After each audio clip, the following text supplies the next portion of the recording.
Selamat petang, Tribuners. Anda sedang menyaksikan live update Tribunnews bersama saya, Firda Ananda. Petang ini kan kami sajikan informasi terkini dan menarik untuk Anda yang dilaporkan secara langsung oleh reporter kami di lapangan. Dan inilah live update selengkapnya.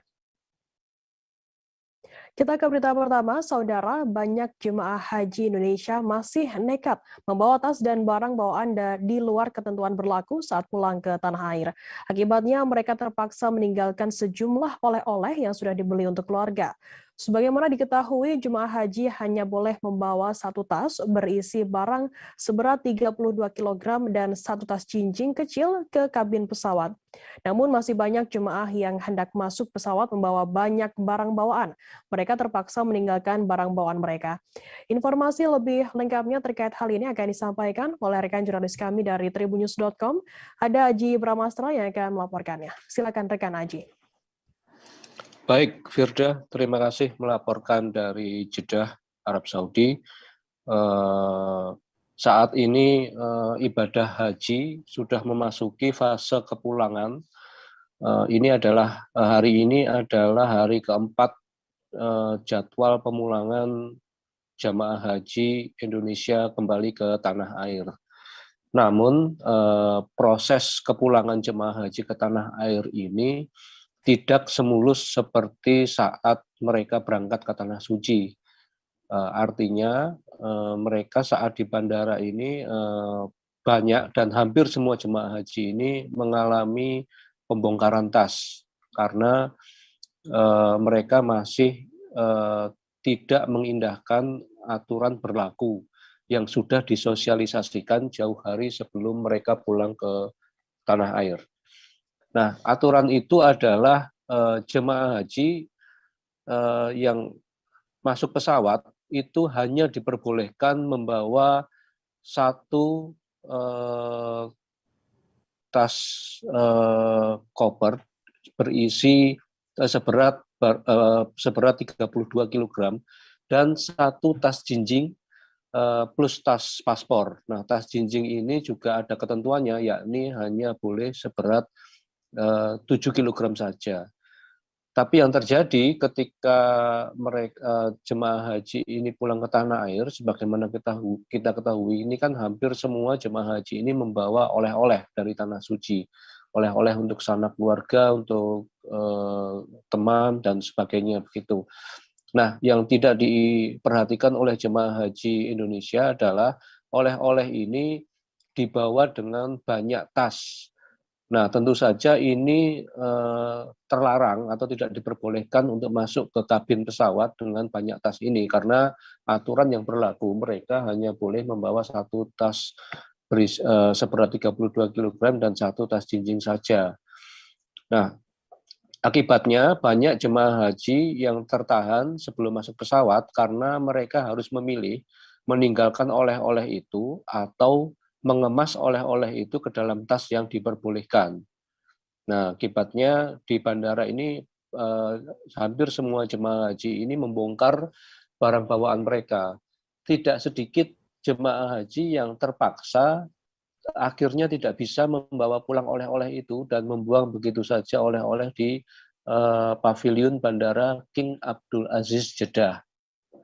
Nah, pemandangan seperti ini jamak terjadi karena masih banyak jemaah haji yang tidak mengindahkan aturan dan seakan-akan mereka mengira bahwa aturan ini bersifat fleksibel atau bisa dikompromikan. Padahal dalam aturan penerbangan, aturan ini bersifat tegas alias tidak bisa dikompromikan. Jadi jemaah haji yang pulang hanya boleh membawa, sekali lagi hanya boleh membawa satu tas seberat 32 kg dan satu tas paspor ditambah satu tas jinjing dengan berat 7 kg saja. Di bandara akhirnya jamak terjadi pemandangan banyak oleh-oleh ini digeletakkan begitu saja oleh jemaah haji, dan bagi jemaah haji yang kreatif maka terjadi fenomena unik, yakni mereka memakai baju berlapis-lapis ke dalam pesawat. Jadi baju yang ada di dalam koper mereka keluarkan dan itu mereka pakai semua. Nah, ini dilakukan agar koper itu lebih lega, sehingga koper ini akhirnya berganti diisi oleh-oleh yang mereka bawa. Hanya dengan cara ini mereka akhirnya bisa membawa oleh-oleh tersebut. Selain soal oleh-oleh, sampai kepulangan jemaah haji Indonesia hari keempat, masih saja terjadi dan hampir setiap hari terjadi jemaah haji masih nekat membawa atau menyembunyikan air zam-zam ke dalam tas koper mereka. Mereka masih beranggapan bahwa air zam-zam yang dibalut dengan lakban di dalam botol itu akan bisa lolos dari X-ray. Nah, anggapan ini, mitos ini ternyata sepenuhnya keliru karena di Bandara King Abdul Aziz Jeddah itu terdapat pemindai X-ray itu yang bisa melihat bawaan jemaah haji ini secara detail dan teliti. Bahkan saking detailnya itu alat ini bisa memindai, bisa membedakan mana air zam-zam dan mana air putih. Sehingga jemaah haji dengan cara apapun dipastikan tidak akan bisa menyembunyikan air zam-zam barang satu tetes pun. Maka petugas penyelenggara ibadah haji Indonesia sekali lagi mengimbau dan menegaskan agar jemaah haji tidak coba-coba untuk menyembunyikan air zam-zam di dalam koper, karena hal ini akan bersifat percuma dan akan memperlambat atau mempersulit jemaah haji ini untuk pulang ke tanah air, karena di bandara tas mereka masih akan dibongkar, mereka masih harus mempacking ulang barang mereka, sehingga ini tentu saja akan memperlambat kepulangan jemaah haji ke tanah air. Demikian laporan dari Jeddah, Firda. Baik, terima kasih rekan Aji Permasta melaporkan langsung dari Jeddah. Selamat bertugas kembali. Tribuners, akan kami tampilkan wawancara yang tadi sudah diimbun oleh rekan Aji dari Siti Husnul, salah satu jamaah asal Grobogan, Jawa Tengah. Berikut liputannya untuk Anda. Demi onta-onta 7 bisa masuk ke dalam bagasi, Ibu pakai baju semuanya ini. Berapa Bu bajunya, coba dihitung. Ada berapa bajunya Ibu? Satu. 4 baju. 4 baju plus 1 saja kan buat jadi pasmina. Hebat. Demi cucu. Ontanya banyak, Bu. 7. Ini mau buat ternak atau mau gimana, Ibu? Di Semarang kan enggak ada. Ibu jadi gini.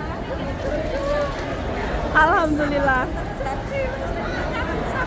Mudah-mudahan lolos semua ya ontanya ya Bu. Amin, amin, berkahnya ya.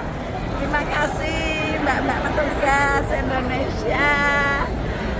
Barakallah bisa membantu saya. Mudah-mudahan selamat ontanya sampai tanah air. Amin ya. Ya, sip. Kasus penembakan Brigadir J alias Brigadir Nofriansyah Yosua Huta Barat masih terus bergulir Senin 18 Juli. Tim kuasa hukum Brigadir J bertanya-tanya soal handphone milik lainnya yang saat ini belum diketahui keberadaannya. Kuasa hukum Brigadir J, Kamarudin Simanjuntak, mengungkapkan ponsel milik lainnya berada di 3 tempat. Namun hingga saat ini pihaknya belum menemukan ponsel milik Brigadir J yang tewas ditembak oleh Baradae di rumah Kadif Propam Polri di Kompleks Polri Duren 3, Jakarta Selatan. Selain itu ada 4 nomor HP Brigadir J yang saat ini juga belum ditemukan. Kamarudin menduga ada pemaksaan untuk membuka password dari ponsel yang dimiliki Brigadir J dengan tujuan menguasai handphone tersebut. Sehingga menurutnya dugaan pemaksaan itu yang menimbulkan dugaan lain seperti adanya pembunuhan berencana. Dugaan muncul berdasarkan terblokirnya nomor ponsel Brigadir J saat dihubungi pihak keluarga seperti ayah, ibu, hingga kakaknya. Hal itu diungkapkan Kamarudin saat mendatangi Barreskrim Polri Jakarta Selatan pada Senin 18 Juli. Pihaknya akan membuat laporan terkait dugaan hilangnya atau pencurian ponsel milik Brigadir J ke Barreskrim Polri. Namun terlapor dalam kasus ini masih dalam penyelidikan. Perihal ponsel milik Brigadir J ini berbeda pernyataan dengan pihak kepolisian. Kadif Humas Polri, Irjen Pol Dedy Prasetyo mengungkapkan keberadaan ponsel milik Brigadir J Senin 18 Juli. Ponsel milik Brigadir J disebutnya berada di Pusat Laboratorium Forensik atau Puslapfor. Pihak penyidik meminta pihak Lapfor Polri untuk meneliti handphone milik Brigadir J. Namun Dedy tak menjelaskan hal apa yang diteliti oleh pihak Puslapfor. Akan kami tampilkan Tribuners wawancara atau keterangan lebih lanjut dari Koordinator Kuasa Hukum Brigadir Yosua, Kamarudin Simanjuntak. Kemudian ada pencurian, kemudian ada peretasan, tiga itu yang dulu kita akan memulai itu. Tentu juga pasti kalian akan bertanya, saya udah mengerti itu soal senjata dan lain sebagainya, nanti kita lihat. Tapi resmi dulu supaya pro justisia, kita laporan resmi dulu supaya kita tidak berpolemik, ya kan? Indikasi pembunuhan berencana kan? Ya, ini kuasa hukum resmi. Jadi ini kami ini punya, makanya kan saya bilang tadi ini pro justisia, jadi ada dasarnya. Kami ini penegak hukum juga, gitu. Ya sama seperti kalian juga penegak demokrasi begitu ya untuk melakukan. Saya sebagai koordinator tim. Berapa anggota pengacara Pak? Handphonenya almarhum ada 3 atau 4 itu sampai sekarang belum ditemukan. Kemudian peretasan itu yaitu meretas bahwa apa intinya sudah dibawa antara lain perbedaan keterangan Pers Maritim Polri atau Mabes Polri dalam hari ini oleh Karopen Mabes Polri kesayangan ada dalam kerusakan di bawah mata, ada penia, kemudian di hidung ada 2 jahitan. Brigadir J alias Brigadir Nopriansyah Yosua Huta Barat diketahui menggunakan pistol jenis HS9 dengan 16 peluru saat baku tembak dengan Baradae. Sementara Baradae menggunakan pistol jenis Glock 17 saat menembakkan di rumah Kadif Propam Polri Irjen Ferry Sambo pada Jumat 8 Juli lalu. Kapolres Metro Jakarta Selatan Kombes Pol Budi Herdi Susianto mengungkapkan, dalam pistol Glock 17 yang digunakan Baradae, pihaknya menemui masih ada 12 butir peluru di magazin. Sementara Glock 17 dapat memuat maksimal 17 peluru di tiap magazinnya. Dengan kata lain, Baradae melepaskan 5 peluru. Sementara itu, Brigadir J menggunakan pistol jenis HS9 saat baku tembak tersebut. Budi menerangkan di TKP tepatnya di dinding ada sebanyak 8 lubang bekas tembakan. Budi mengungkapkan kedua senjata tersebut memang merupakan senjata standar dinas milik Polri. Brigadir J maupun Baradae memang dibekali senjata karena bertugas mengawal dan menjadi ajudan. Kemudian untuk pistol Glock 17 sendiri digunakan Polri untuk mempersenjatai unit kepolisian khususnya Satuan Khusus Brimob dan Densus 88 anti teror. Pistol ini dipilih karena tingkat keamanan, kekuatan, dan akurasi yang mempunyai kualitas yang tangguh. Secara teknis, Glock mempunyai keunggulan dengan penggunaan bahan polimer yang tahan panas hingga 200 derajat Celcius, sedang keunggulan lain ada pada larasnya. Glock 17 menggunakan polygon rifling pada laras, yakni sistem alur pada dalam laras yang baru dan berbeda dengan alur konvensional. Glock 17 juga memiliki chamber load indicator yang berfungsi untuk mendeteksi kamar peluru. Recoil spring Glock 17 juga mengadaptasi sistem captive recoil spring untuk mencegah terjadinya kesalahan proses melepas per tolak balik sehingga tidak melukai pengguna seperti melukai muka atau mata operator. Pengoperasian Glock 17 sangat praktis karena tombol dapat diakses dengan mudah tanpa mengubah genggaman sehingga Glock sangat cocok untuk penggunaan rapid shooting. Glock 17 juga dilengkapi 3 tombol yang meningkatkan efektivitas penembakan, yakni tombol pelepas magazin, pengunci slide, dan penghenti slide. Sementara itu, pistol HS9 merupakan senjata genggam semi-otomatis buatan HS produk Kroasia. Di Indonesia sendiri, HS9 juga HS2000 dipakai jajaran Korps Brimob Polri untuk memperkuat unit khusus seperti tim anti-teror CRT, unit GAG, dan misi Polri di PBB di Sudan. Pabrikan HS Produk merancang pistol semi-otomatis HS9 dengan standar keamanan yang tinggi bagi pengguna dan orang sekitarnya. Penembak dapat memeriksa status PIN indikator dengan melihat atau menyentuh untuk memverifikasi PIN indikator. Jika PIN indikator dalam kondisi menonjol menunjukkan bahwa sistem pemukul proyektil sudah aktif dan siap dipicu dengan menarik pelatuk atau trigger untuk melakukan tembakan. Load camber indikator sendiri memungkinkan penembak untuk memverifikasi secara visual atau dengan sentuhan dan tanpa keraguan bahwa ada putaran di dalam chamber amunisi. Selain trigger safety system, HS9 masih diperkuat dengan standar keamanan grip safety yang merupakan sistem mekanis kunci pada lekukan atas grip pistol. Tembakan dapat dilepaskan jika secara bersamaan grip safety dan trigger ditekan. Grip didesain dengan sangat ergonomis dengan bahan polimer yang kuat beradaptasi dengan lingkungan ekstrim, suhu panas, anti karat, menggunakan desain yang kompak serta berkontur.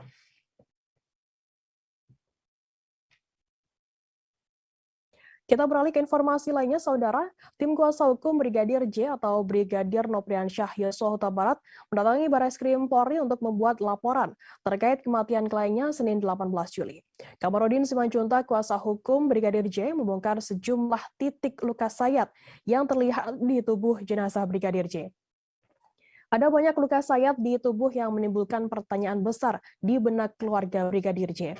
Luka sayatan tersebut berada di mata, hidung, bibir, jari tangan, dan juga kaki. Dengan temuan tersebut, pihaknya menduga adanya penyiksaan yang dialami oleh Brigadir J. Kuasa hukum mengklaim memiliki sejumlah barang bukti yang mengarah kepada penyiksaan kliennya. Kamarudin mengungkapkan luka sayatan di pundak Brigadir J merupakan luka sayatan bukan efek dari peluru. Selain itu, jari Brigadir J juga dirusak, dipatahkan, dan kukunya dicabut. Di belakang kepala juga terdapat luka sobek hingga terdapat beberapa jahitan. Dari temuan tersebut timbullah pertanyaan apakah Brigadir J ditembak terlebih dahulu kemudian dianiaya atau sebaliknya. Menurut Kamarudin, ada skenario yang dibuat setelah Brigadir J tewas. Dengan adanya bekas-bekas luka ini, Kamarudin menolak secara tegas jika kematian Brigadir J akibat dari baku tembak yang terjadi dengan Baradae di rumah Irjen Verdi Sambo. Menurut Kamarudin, dari semua bukti yang dimiliki pihak keluarga, kematian Brigadir J sangat kuat mengarah ke penyiksaan. Penolakan tersebut lantaran tak adanya bukti yang menunjukkan baku tembak di rumah Verdi Sambo. Selain itu, Kamarudin menolak pernyataan soal Brigadir J yang disebut melecehkan istri Irjen Verdi Sambo. Sebab sepengetahuan keluarga, Brigadir J merupakan ajudan dari Kadif Propam, bukan sopir istri Kadif Propam. Sehingga tak ada kesempatan bagi seorang ajudan maupun sopir bisa masuk ke dalam kamar seorang jenderal kecuali diperintah. Akan kami tampilkan, Tribuners, wawancara atau keterangan dari Koordinator Kuasa Hukum Brigadir Yosua, Kamarudin Simanjuntak. Betul Pak. Yang diserahkan oleh Kombes Pol Leonardo Simatupang. Dari penyidik utama Propam Polri. Ini baru buktinya ya, kita jadikan juga barang bukti. Kemudian barang bukti berikutnya itu adalah berupa foto.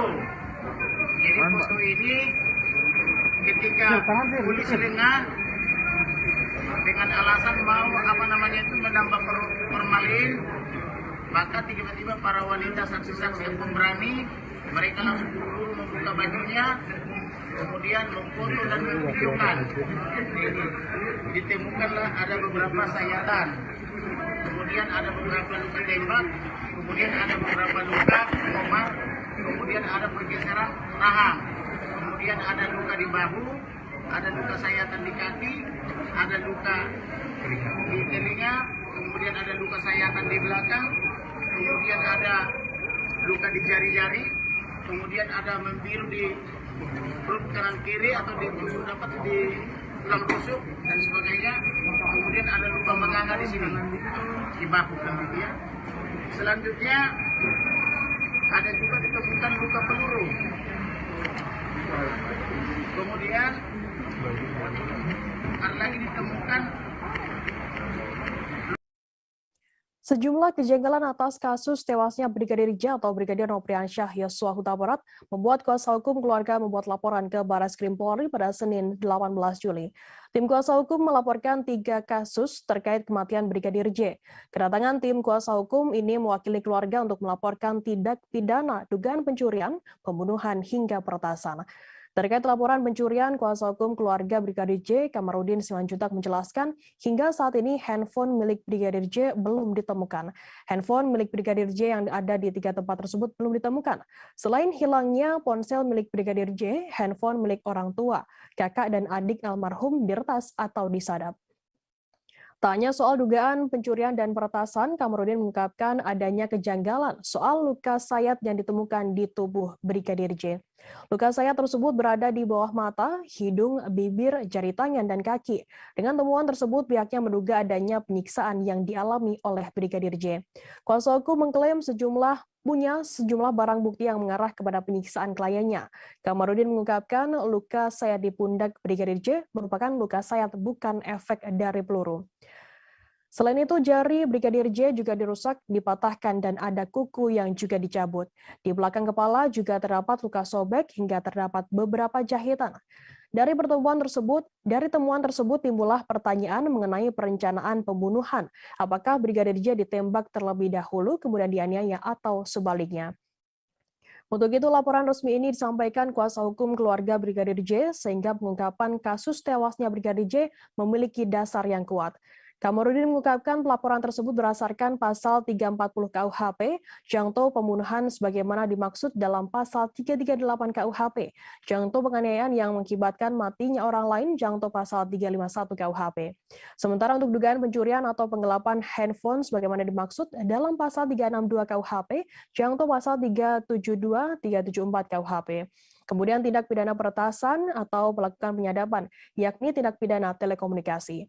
Akan kami tampilkan Tribuners wawancara atau keterangan dari Koordinator Kuasa Hukum Brigadir Yosua Kamarudin Simanjuntak. Permohonan fisik dari Kapolres Selatan di rumah Kadif Propam Polri di Kompleks Polri Duren 3, kawasan Pancoran, Jakarta Selatan dengan Jakarta. Kemudian ada pun yang menjadi pelapor adalah tim penasihat hukum daripada keluarga almarhum dengan terlapor dalam lidik. Karena kami tidak mau membuat laporan sebagai terlapor yang disebut dengan Barada E, karena menurut perhitungan kami berdasarkan fakta-fakta hampir tidak mungkin yang bersangkutan yang melakukan ini. Atau setidak-tidaknya menurut perkiraan kami ada terjadi beberapa orang. Nah, bukan hanya 1 orang atau 2 orang. Ini ada beberapa orang. Ada yang berperan pistol, ada yang berperan memukul, ada yang berperan melukai dengan senjata tajam, bahkan mungkin dengan sangkur atau dengan apa namanya itu laras panjang itu loh. Jadi dengan banyaknya luka, maka kami sangat yakin ini adalah pembunuhan terencana. Kenapa pembunuhan terencana? Karena begini, penjelasan daripada Karopenmas Polri adalah tembak menembak. Orangnya 1 orang menembakkan. Kamarudin Simanjuntak, kuasa hukum keluarga Brigadir J alias Brigadir Nopriansyah Yosua Huta Barat melakukan hasil autopsi kepolisian. Informasi mengenai autopsi jenazah Brigadir J diragukan karena pihak keluarga tak mendapatkan hasilnya dari pihak kepolisian. Pihak keluarga juga tak meyakini apakah autopsi yang sebelumnya dilakukan Rumah Sakit Polri benar atau tidak. Kamarudin mengatakan keluarga mendapatkan informasi autopsi bahwa selesai dilakukan dari media. Dengan adanya keraguan tersebut, pihak keluarga meminta autopsi ulang serta visum et repertum ulang. Diketahui visum et repertum adalah keterangan tertulis yang dibuat oleh dokter dalam ilmu kedokteran forensik atas permintaan penyidik yang berwenang mengenai hasil pemeriksaan medik terhadap manusia berupa temuan dan interpretasinya di bawah sumpah dan untuk kepentingan peradilan. Kamarudin juga turut membeberkan pihaknya menemukan sejumlah luka tak wajar di tubuh Brigadir J. Luka tersebut seperti luka sayatan bekas penganiayaan. Bukti tersebut dikumpulkan dalam bentuk foto dan video untuk dijadikan alat bukti dalam membuat laporan ke Bareskrim Polri. Sebelumnya Brigadir J diketahui tewas saat baku tembak di rumah Kadif Propam Polri, Irjen Verdi Sambo pada Jumat 8 Juli lalu. Brigadir J tewas dengan 4 luka tembakan yang dilesatkan oleh Barada E di Kompleks Polri Duren 3, Jakarta Selatan. Akan kami tampilkan Tribuners wawancara dari Koordinator Kuasa Hukum Brigadir J, Kamarudin Simanjuntak. Melukai dengan senjata tajam, bahkan mungkin dengan sangkur atau dengan apa namanya itu laras panjang itu loh. Jadi dengan banyaknya luka, dengan banyaknya luka, maka kami sangat yakin ini adalah pembunuhan terencana. Kenapa pembunuhan terencana? Karena begini, penjelasan daripada Karopenmas Polri adalah tembak-menembak. Makanya satu orang menembakkan 7 peluru, yang menembak ini adalah sniper tapi tidak kena. Tetapi ada yang tembak balik dari katanya Baradae, tembakannya 5 kali, kena 4 kali, menghasilkan 7 lubang. Ini ajaib, ini harus diperiksa dulu jenis senjata apa ini. Kemudian daripada itu tidak ada penjelasan Karopenmas bahwa ini ada luka-luka saja, ada luka memar, ada luka pukulan dan sebagainya. Ternyata kami menemukan ini pundaknya ini sudah rusak, sudah tidak kokoh lagi. Beda dengan yang sebelah kiri, engselnya sudah berpindah, kemudian giginya sudah berantakan, kemudian di berbagai tempat ada. Terungkap fakta bahwa WhatsApp milik Brigadir J alias Brigadir Nopriansyah Yosua Huta Barat sempat online 5 menit setelah penembakan pada Jumat 8 Juli lalu. Dari data yang didapat, WhatsApp milik Brigadir Yosua tercatat aktif terakhir, yakni pada pukul 17.05 waktu Indonesia Barat. Padahal menurut keterangan dari pihak kepolisian, Brigadir J tewas pada pukul 5 sore di rumah Kadif Propam Polri Irjen Ferdi Sambo Duren 3, Jakarta Selatan. Pada 8 Juli merupakan hari terakhir Brigadir J berkomunikasi via grup WhatsApp dengan keluarga. Dalam grup keluarga, anggota keluarga berinisial Y mengirimkan foto saat tengah berada di pemandian air panas Sipo Holon Tarutung. Pemandian tersebut merupakan tempat bermain semasa kecil Brigadir J dengan Y. Brigadir J tampak antusias membalas pesan dari Y di grup WhatsApp. Pada pukul 13:02 waktu Indonesia Barat, Brigadir J membaca pesan balasan, namun tak ada balasan darinya. Kemudian tercatat pada pukul 17:05 waktu Indonesia Barat, WhatsApp Brigadir J terakhir online atau aktif. Sementara itu, Kamarudin Simanjuntak, kuasa hukum Brigadir J sebelumnya mengatakan, Brigadir J sebelumnya tewas ditembak saat mengawal istri dan anak dari Kadif Propam ke Magelang. Kamarudin mengungkapkan sekira pukul 10 waktu Indonesia Barat, Brigadir J masih aktif berkomunikasi dengan pihak keluarga. Pada saat berkomunikasi itulah Brigadir J meminta izin kepada orang tuanya hendak mengawal komandannya dari Magelang menuju Jakarta dengan estimasi waktu perjalanan selama 7 jam. Dalam artian, dalam waktu 7 jam tersebut, Brigadir J belum bisa berkomunikasi dengan keluarga selama bertugas. Setelah lewat dari jam 17.00 waktu Indonesia Barat, orang tua Brigadir J yang tengah melakukan ziarah di Balige, Sumatera Utara, mencoba berkomunikasi dengan anaknya. Namun saat ditelepon, WhatsApp orang tuanya diblokir. Nomor yang diblokir yakni milik ayah, ibu, kakak, dan juga adik Brigadir J. Diblokirnya nomor keluarga ini membuat gelisah. Selesai pemblokiran tersebut, ponsel milik keluarga Brigadir J juga diretas sehingga tak dapat digunakan. Sehingga hal tersebut menguatkan dugaan pembunuhan berencana terhadap Brigadir J. Akan kami tampilkan Tribuners wawancara dari Koordinator Kuasa Hukum Brigadir J, Kamarudin Simanjuntak. Tadi disebutkan Magelang Jakarta. Iya, ada saja kok. Kenapa kita sebut Magelang Jakarta? Karena jam 10 dia masih aktif berkomunikasi baik melalui telepon maupun melalui WhatsApp kepada orang tuanya, khususnya melalui WhatsApp keluarga. Tetapi setelah jam 10 almarhum ini minta izin mau mengawal atasannya atau komandan atau siapapun itu yang dikawal harus balik ke Jakarta dengan asumsi perjalanan 7 jam. Jadi artinya 7 jam ini jangan Ada barbuknya nggak Pak? jam 10 kali itu di Magelang. Itu tanggal berapa Pak? Tanggal 8 Juli 2022. Ada barang bukti percakapannya nggak? Pembicaraan di WhatsApp group, pembicaraan di telepon Antara orang tua dan orang tua, ayah ibunya, kakak adiknya, di mana ayah ibu dan kakak adiknya sedang melakukan ziarah di Sumatera Utara, tepatnya di Balige. Jadi percakapan mereka terakhir itu ada di Balige, Sumatera Utara dengan korban di Magelang. Nah, tapi setelah jam 10 dia minta izin untuk melakukan pengawalan balik ke Jakarta.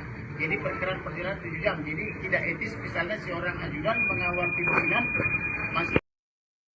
Kepolisian RI membenarkan Irjen Ferdi Sambo sudah diperiksa 2 kali oleh tim khusus bentukan Kapolri Jenderal Polisi Sigit Prabowo. Pengambilan keterangan dilakukan di Polres Metro Jakarta Selatan. Kadif Humas Polri Irjen Dede Prasetyo mengatakan bahwa pihaknya masih belum mengetahui materi pemeriksaan terhadap Kadif Propam Polri Ferdi Sambo. Di sisi lain, Dedi mengungkapkan alasan Irjen Ferdy Sambo diperiksa di Polres Metro Jakarta Selatan. Menurutnya, penyidik Polres Jakarta Selatan merupakan bagian dari tim khusus bentukan Kapolri yang terdiri dari penyidik Polres, Polda, dan juga Mabes Polri. Diberitakan sebelumnya, kuasa hukum Kepala Divisi Propam Polri, Irjen Ferdy Sambo, sudah dimintai keterangan oleh pihak kepolisian terkait kasus dugaan baku tembak yang terjadi di rumahnya kawasan Kompleks Polri, Duren 3, Jakarta Selatan pada Jumat 8 Juli lalu. Kuasa hukum Irjen Ferdy Sambo, Arman Hanis, menyampaikan kliennya telah diperiksa sebanyak 2 kali. Dia diperiksa oleh tim khusus bentukan Kapolri, Jenderal Polisi Sigit Prabowo. Rinciannya, Sambo dimintai keterangan oleh tim khusus yang dibentuk oleh Kapolri pada Kamis 14 Juli lalu dan Jumat 15 Juli. Namun dirinya tak ikut mendampingi Sambo saat diperiksa. Karena itu, Arman menyebut Irjen Ferdy Sambo pasti akan hadir apabila Komnas HAM ingin memintai keterangan terkait peristiwa baku tembak di rumah tersebut.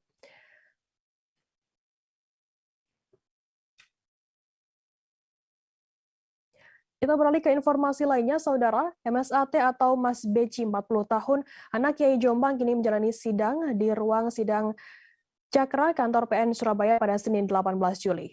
Kepala Kejaksaan Jatim, Mia Amiati, memimpin 10 orang JPU dalam sidang perdana agenda dakwaan MSAT terdakwa kasus pencabulan santriwati. Sejumlah kuasa hukum MSAT sudah lebih dulu duduk di kursi persidangan di ruang sidang tersebut. MSAT yang merupakan anak Kiai Jombang ternama itu didampingi kuasa hukumnya, Igede Pasek Suardika. Igede Pasek Suardika menyampaikan 2 hal keberatan dalam jalannya persidangan perdana kliennya tersebut.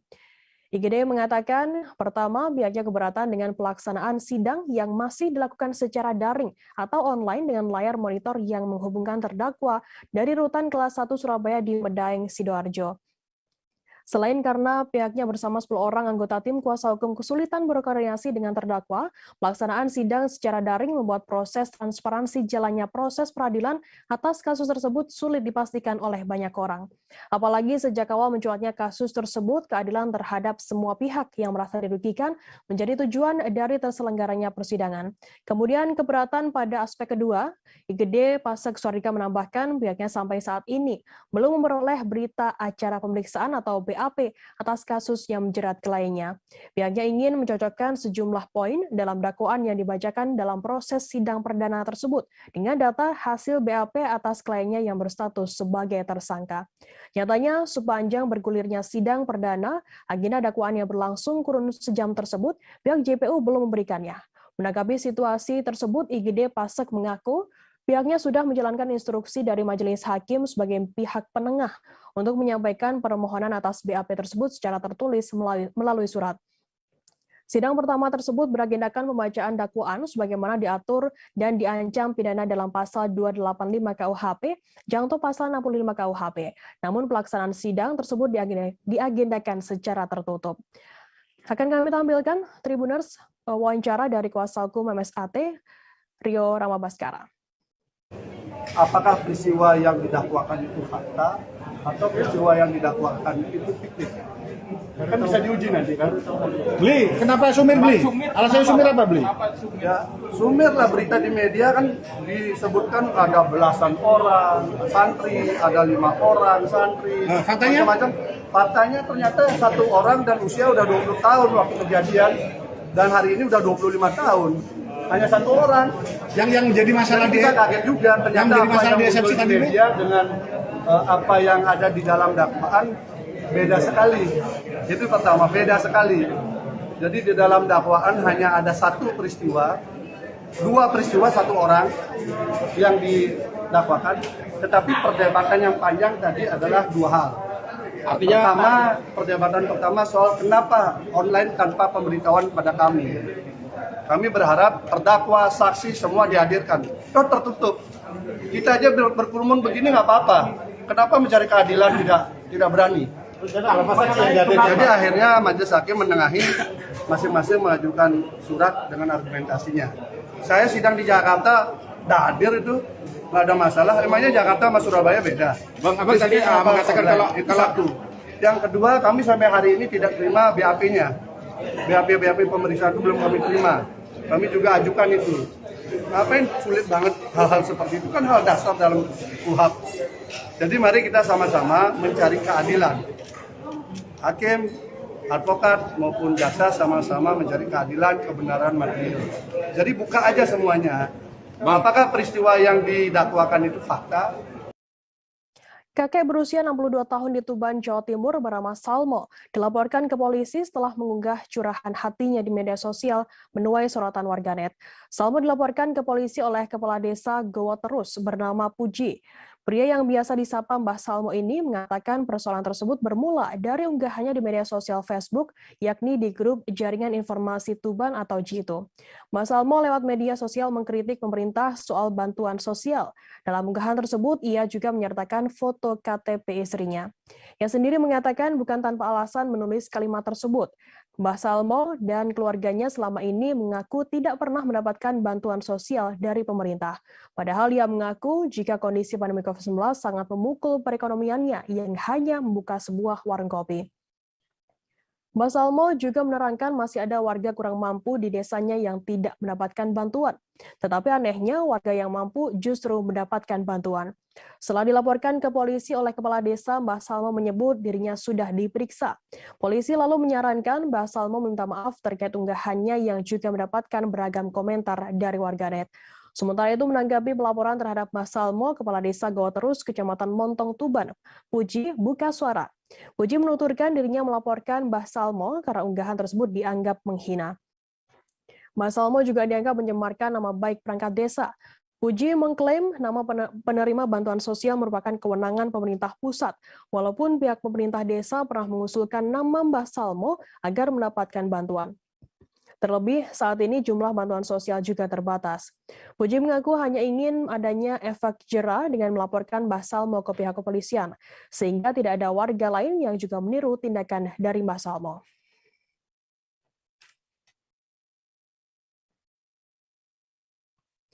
Viral di media sosial, aksi remaja SCBD atau Sudirman Citayam Bojonggede Depok menggelar fashion show di trotoar Duku Atas Jakarta. Remaja SCBD tersebut memang kerap kali nongkrong di kawasan Sudirman. Fashion show tersebut pertama kali digelar pada Sabtu 16 Juli 2022. Sosok pencetusnya yakni Abdul Sofi Alail, 19 tahun. Ide menggelar fashion show itu lahir saat ia dan temannya bernama Adit berpikir untuk menjadikan adu outfit remaja tongkrongan di terowongan Kendal menjadi sebuah ajang. Ternyata fashion show tersebut diapresiasi layaknya Harajuku ala Indonesia. Remaja yang sangat mengidolakan gaya ala Harajuku di Jepang itu mengenakan headphone, jaket, dan tas yang menjadi ciri khas gaya Harajuku. Yang mengatakan fashion show biasanya digelar pada pukul 7 malam hingga pukul 10 malam waktu Indonesia Barat. L, panggilan akrabnya, sehari-hari berprofesi sebagai konten kreator. Ia mengaku sangat senang bisa mengekspresikan dirinya di ajang fashion show ala remaja SCBD atau yang lebih dikenal dengan Citayam Fashion Week.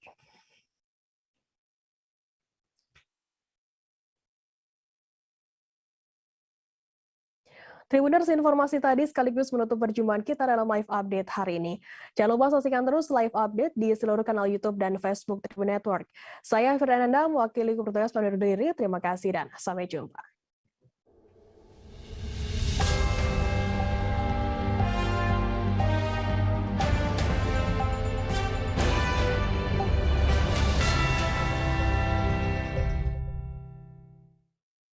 Jangan lupa like, subscribe, dan share ya!